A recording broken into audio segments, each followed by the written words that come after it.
it's Mo. I have tried to cut down on my recently acquired books, but even though I've been trying to do that, my TBR shelf is way too big currently. I have way too many books on my TBR shelf. I have them like lined up like they're supposed to be, but then I have them like stacked on top, and I have them like stacked in front of the other books. So I need to make a little room. Of course, one way to make some room is to read my TBR, which I have been doing, and I've been doing a good job.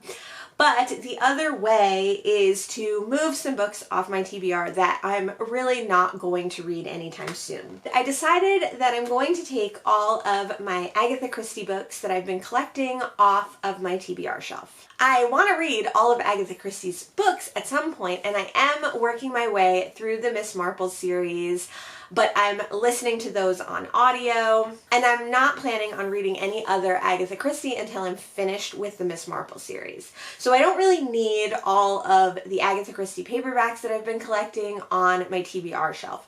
I can move them off my TBR shelf, and when I start reading Agatha Christie in actual physical form, then I can put them back on my TBR shelf if I need to. But my Agatha Christie's are pretty awesome, so I wanted to go ahead and share some of the paperback covers of Agatha Christie with you today as kind of a homage to Agatha Christie and also a goodbye to Agatha Christie on my TBR shelf. Some of them are really good, and some of them go together, and then some of them are not as good and don't go together, and vintage, and some of them are not so vintage. And then I also just got a few Agatha Christie books at a book sale that I was at, so I want to show you those as well.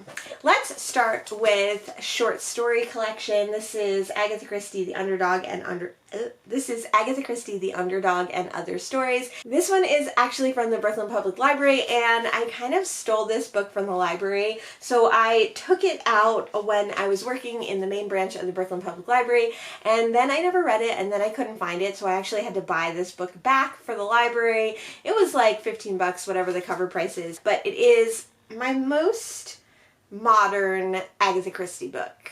And then I have another copy of that same collection of short stories. This one is way cooler. These are all Poirot stories, and this is a cool old copy. So I have two of the same, but I kind of like them both for different reasons. This one for sentimental reasons, and this one because it's a cool cover. This is the only copy I have of this cover series, but I love this cover series. This is the next of the Miss Marple that I have to read, A Pocket Full of Rye, and I love this crazy 70s cover. I love that it has like a little Jane Marple in the corner, and the colorway and the color design is very cool. These are some standalone covers. Poirot, Appointment with Death. This is a cool one. It's got like the fake like leather corners and just the silhouette of Poirot. This is a really beat up copy, another silhouette and another Poirot book. This is The Mystery of the Blue Train, and this one's really, it doesn't even have a back cover. I'm not sure where I got it. It's like really ripped up. I don't have another copy of this one, so I'm okay with it. Look, it's got like water damage. This is probably my least favorite of all the Agatha Christie covers I have. It's definitely just a kind of crummy mass market paperback version of And Then There Were None, but I've never read this one. It's one of her standalones, so I picked it up when I saw it in a free little library. I don't know why I love this cover of Sleeping Murder. It's a Miss Marple mystery. I'm not sure where in the series it is. I love this cover because if I just cover up the bottom, it could be like any Agatha Christie book. So I like that it's just like very generic, and it's just like my generic Miss Marple. A lot of times when I'm doing a wrap-up and I have a Miss Marple to talk about, I will just cover the title of this one and I will use it as my like hold-up book. Now we're getting to the books that I love the covers.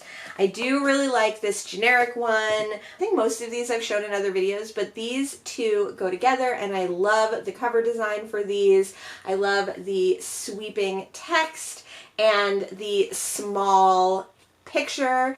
This person is like dead in the apple bobbing. Halloween party, very, very cool. And then this one has like a biker chick and like a silhouette. I don't know. But I really love these cover designs. I think they go really cool together. I like that the spines are very, very simple. I think these would be cool if you had a whole collection of these on your shelf. And my favorite of the Agatha Christie covers are these. They're not all exactly the same cover, but they're pretty close, where they have the large name, the title, and then some kind of cool picture. They do also have cool spines. So we have the Secret Adversary.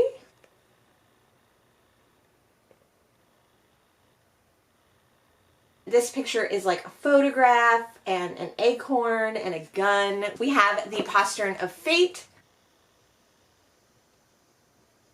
which has like a horse on it. And we have the 7 Dials Mystery.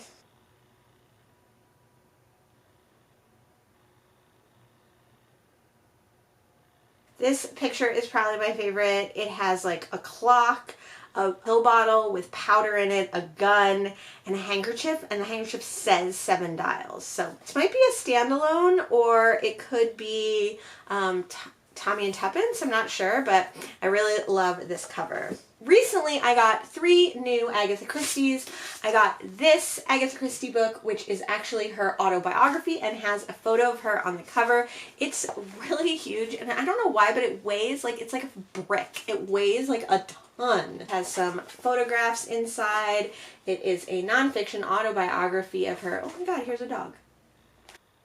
Of her with stacks of all her books, I'm assuming. And it has the same signature as some of her other covers. I also got this hard copy bind up. It has deckled edges, and it has just a really pretty like peachy inside. Book of the month, but from like the 1950s. Last but not least, I got another bind-up that has quite a few Miss Marples in it. Some of them I've already read, like The Moving Finger. Look at this awesome cover for this bind-up.